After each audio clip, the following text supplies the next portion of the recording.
One question that I keep getting over and over again from my photography students is, how do I run my mini sessions in a way that is smooth and stress-free for both my clients and myself? I think that a lot of newer photographers, or maybe even experienced photographers, get really overwhelmed with the thought of shooting 8 or 10 or 12 sessions right in a row back to back. And I get it. I was overwhelmed with it at first too. And it took me a long time to finally get into mini sessions and give my clients what they were asking for. So if you are a newer photographer, someone who's newer to mini sessions, or maybe you haven't yet discovered the magic of mini sessions, and I get it, I was there too once. Or maybe you are just someone who has tried running mini sessions and it hasn't gone well, or you're scared just to jump into it because you're worried about it going smoothly and being able to give your clients a good client experience. So that is going to be what this video is about. I'm going to be taking you through my entire process from start to finish about how I run my mini sessions in order to make them as smooth as possible, okay? I want you guys to be really successful with your mini sessions. And before we jump into it, let me debunk a few misconceptions that I've heard from photographers about mini sessions, okay? So I've heard a lot of photographers say things like, you shouldn't do mini sessions because it's devaluing your full sessions, or it's devaluing the photography industry in general. And I highly disagree with that. I actually exploded my business when I finally stopped offering mini sessions. And there was a lot more to why my business exploded all at once, but mini sessions were a part of that. And it was what my clients were asking for. I finally delivered, and I was able to do it in a way that did not hurt my revenue and my profits at all. In fact, I actually make more profit from my mini sessions than I do from my full sessions. So on average, for an hour, I would make $750, maybe a little bit more than that for average, from my full sessions. But from my mini sessions, I would make $2,500 per hour, okay? So that is a big difference. And I have gone over my pricing structure and how I'm able to make that amount of money from my mini sessions in other videos, so you can go ahead and check those out, or let me know if you have any questions about that. But in this video, I'm going to be talking about how I run my mini sessions to make them as smooth as possible, okay? So you are talking to someone who photographs, let's see, at least 35 dates of mini sessions per year. This fall, let's see, just in the fall, I have, I think, 16 dates of mini sessions for fall and Christmas. And I run a 6-figure photography business working part-time hours, okay? So mini sessions have been highly, highly profitable for my business without adding too much stress or work onto my plate. So let's get started. I highly recommend jumping into mini sessions. And if you have not yet jumped into mini sessions, I hope this video just gives you some hope and some insight that it can be done in a way that is not only profitable, but also stress-free for you and your clients, and worth it for both you and your clients. And also that if you have already jumped into mini sessions, or maybe you're shooting your first round of mini sessions this coming fall, that this video provides you with a step-by-step way of how you can make these run smoothly, okay? So let's go ahead and get started. The first thing you're going to want to do is scout your locations ahead of time, because you're gonna wanna give your clients a very, very specific spot to meet you. I actually shoot my mini sessions back to back. I started out when I first did like my first round of mini sessions, I booked 5-minute time slots in between them because I was worried about being back to back and giving everyone the full 15 minutes. What if someone couldn't find me? And I found that I actually didn't need that 5-minute buffer. So I started booking my sessions back to back. I have 15-minute time slots back to back, no buffer in between. And that's totally fine. I've had no issues with that. So you're going to want to give your clients a very specific spot to meet you because there's no buffer time in between for your clients to find you, right? So you're going to location scout ahead of time. Now, I book my sessions a few months in advance. So I give them a general area. So just as an example, one of the locations I shoot at is called Paris Mountain, which is a state park near us. So I tell my clients this session will take place at Paris Mountain. That's how they know if they want to book it. They know what the backdrop's going to look like, and they know the general area, how far away it is for them, that kind of thing. But I don't tell them the very specific spot within Paris Mountain until 1 week beforehand. So a little over a week beforehand, I will go ahead and go scout each location that I'm going to shoot at, and I find the specific spot that I want to meet. Now, I like to scout my location at the exact same time of day that I'm going to be shooting the session, so I know where the sun is and what it's going to be looking like. And I like to scout only a week ahead of time and not too much earlier than that, because especially for fall or even spring, you want to know, like, what are the fall colors looking like? Where am I going to find the best fall colors within the park? Or let's say it's spring, like where are the blooms that people are really looking for in their photos? So that's why I don't tell them the specific spot that we're meeting until a week ahead of time. So you're going to scout the location, and then you're going to send over a very, very detailed email telling your clients exactly what to expect for their mini sessions. Now, if you want my exact email that I send out to my clients, I will leave a link to my template below.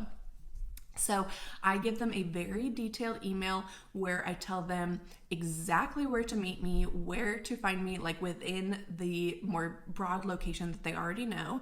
And then I tell them how to prep their kids, and I talk about bribes, and I tell them to be early, to be at least 10 minutes early. I tell them, here's where you're gonna park, and then it takes this amount of time to walk to my spot that I'm gonna be in from the parking lot. So make sure you arrive at least 10 minutes early to be able to park and get your kids changed and walk to the location. And I tell them very specifically, you are not going to get any time added on to the end of your session if you are late. Your time slot is exactly from, let's say it's from 4 to 4:15. That is your session. If you arrive late, you're not going to get extra time added. And so please be early to your session. And I actually, almost all my mini sessions run ahead because everyone does end up being early. So I get there early, my first client gets there early, and then everyone is early after that. So almost all of my mini sessions actually run ahead, which is really nice. Okay, so you're also, when you send that email to your clients, you're going to send them a questionnaire. And again, if you want a link to my exact questionnaire that I send to my clients, I will leave a link to that below as well. And I send my questionnaires through Dubsado, which is my CRM, and that's also how I do my booking platform. So I recommend Dubsado. I love it, and I will leave a link to that below if you do not already have a CRM. So I send a questionnaire where I ask them, who all is going to be participating in the mini session. I ask them about their kids, their ages, their personalities, names. So I ask them a lot of questions to try to get to know them and get to know their personalities, because this is going to come in really handy when I am coming up with poses, because I do not just do the same exact poses for every session. Even in my mini sessions, I really tailor them to each specific client, to each family, and to their personalities and what they are going to love. So If you are curious about how I do this, even for mini sessions, I have a full course that goes really in depth on how I strategically make poses authentic to each family, and that is in my course called Mastering Authentic Connection. So I will leave a link to that below as well. But okay, so back to, I send out my questionnaires, and then when I get those responses from my client, I put it all in a notes app, and I'll put a little example here on the screen of what my notes app would look like from a mini session date. So basically, I take all their questions from the questionnaire, put them into my notes app with the name of like the mom or whoever booked, as well as the time slot that they have. So that way, in between clients, like when I'm walking over to greet the next client, I can really quickly glance down and remember like, okay, yeah, this is, these are all the kids' names, like ages, all that kind of stuff. I do look through obviously all of this stuff beforehand and try to memorize as much of it as possible, like memorize the kids' names and things about them, so I have that in my head, and then I'll kind of just quickly remind myself with my notes app in between sessions. And then the other thing, I know I said I don't do the same poses for every family, but I do have a lot of go-to poses in my back pocket that, I've got a lot of poses in my back pocket, so that like I might try one that I think will work for the family, but if that's not working, then that's fine, we'll just go to a different one. So I've got a lot of things where it's like, okay, these poses will work well for a more adventurous family. These poses will work well for a more introverted family or a more snuggly family, or some families aren't as touchy and I want to get some more like separation between them while they're interacting with each other. So I've got just so many poses in my back pocket that I know certain ones will work well for some families and certain ones will work well for other families.